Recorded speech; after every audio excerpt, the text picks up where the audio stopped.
Hello friends, எல்லாரும் எப்படி இருக்கீங்க?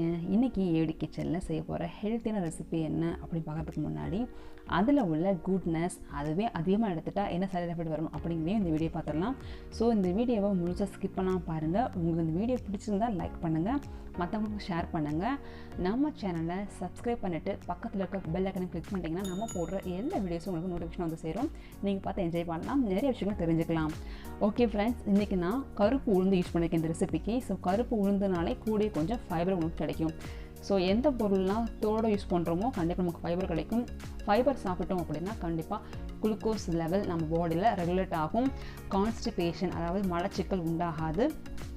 ஆட்டோமேட்டிக்காக ஃபேட் அக்கரன்ஸும் கம்மியாக நம்ம பாடியில். ஸோ நீங்கள் எப்பெல்லாம் உங்களால் முடியுமோ அப்போல்லாம் இந்த கருப்பு உளுந்தை யூஸ் பண்ணி இந்த பொடி செஞ்சு சாப்பிட்டு பாருங்களேன், ரொம்ப சூப்பராக இருக்கும். இன்றைக்கி இந்த ரெசிபிக்கு வந்து நான் ஒரு கட்டி பெருங்காயம் எடுத்திருக்கேன். இது கூடவே 2 டீஸ்பூன் மிளகு போட்டுக்கோங்க. ஒரு 6லேருந்து 8 வரமிளகாய் சேர்த்துக்கோங்க. இன்றைக்கி நம்ம ட்ரை ரோஸ்ட் தான் பண்ண போகிறோம், நோ ஆயில். ஸோ வரமிளகாய் சேர்த்துட்டு இது கூட வந்து ஒரு 2 டீஸ்பூன் ஜீரகம் சேர்த்துக்கோங்க. ஃபைனலாக ஒரு கையளவு காய்ந்த கருவேப்பிலை சேர்த்துட்டிங்கன்னா இந்த பொடி நல்ல மணமாக இருக்கும். அதுக்கப்புறமா மெயின் இன்க்ரீடியண்ட் கருப்பு உளுந்து இருக்கு இல்லையா, இன்றைக்கி நான் 1/2 kg கருப்பு உளுந்து எடுத்துருக்கேங்க. ஸோ 1/2 kg கருப்பு உளுந்துக்கு தான் இந்த மெஷர்மெண்ட்.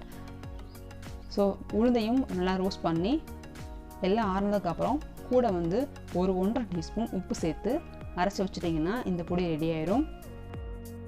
ஜென்ரலாக ஒரு குழந்தை வந்து ஏஜ் அட்டன் பண்ணுறாங்க அப்படின்னா அந்த பெண் குழந்தைக்கு கண்டிப்பாக 6 மாதமாவது அவங்க டயட்டில் வந்து உளுந்து நிறைய எடுத்துக்கிறது நல்லது.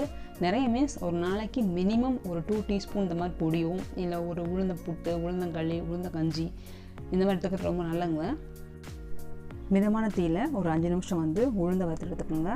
உளுந்தும் மற்ற பொருட்களும் நல்லா கூலானதுக்கப்புறமா ட்ரை மிக்ஸி ஜாரில் போட்டு அரைச்சி எடுத்துட்டிங்கனாலே இந்த பொடி ரெடி ஆயிருங்க. சூடான சாப்பாடு கூட இந்த பொடி போட்டுட்டு நல்லெண்ணெய் ஊற்றி சாப்பிட்டு பாருங்களேன், ரொம்ப சூப்பராக இருக்கும்.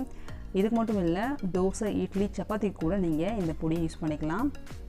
குழந்தைகளுக்கு நல்ல உடல் வலிமை பெறதுக்கும் வயசாக வந்து எலும்பு தேய்மானம் ஆகி மூட்டு வலி வரும் இல்லையா, அந்த மாதிரி வலி வராமல் இருக்கிறதுக்கும் நீங்கள் உளுந்து உங்களுடைய டயட்டில் ரெகுலர் எடுத்துக்கிறது நல்லதுங்க. ஸோ சொன்ன மாதிரியே பூ பெய்த பெண்களுக்கும் உளுந்தை இன்னும் பொடி பண்ணி கொடுங்க, ரொம்பவே உடம்புக்கு நல்லது. ஓகேங்க, ஒருவேளை உளுந்து அதிகம் சாப்பிட என்ன ஆகும், யூரிக் ஆசிட்டுடைய அளவு பிளட்டில் கூடுன்னு சொல்கிறாங்க. அது மட்டும் இல்லாமல் கிட்னியில் ஸ்டோன் ஃபார்ம் ஆகும் சான்ஸ் இருக்குன்னு சொல்கிறாங்க. ஓகே ஃப்ரெண்ட்ஸ், இந்த ரெசிபி உங்களுக்கு பிடிச்சிருந்தா லைக் பண்ணுங்கள். நம்ம சேனலை மறக்காமல் சப்ஸ்கிரைப் பண்ணிவிட்டு பக்கத்தில் இருக்க பெல் ஐக்கன் கிளிக் பண்ணிட்டீங்கன்னா நம்ம போடுற எல்லா வீடியோஸும் ப்ளஸ் இன்ஃபர்மேஷனும் உங்களுக்கு வந்து சேரும். Thank you friends.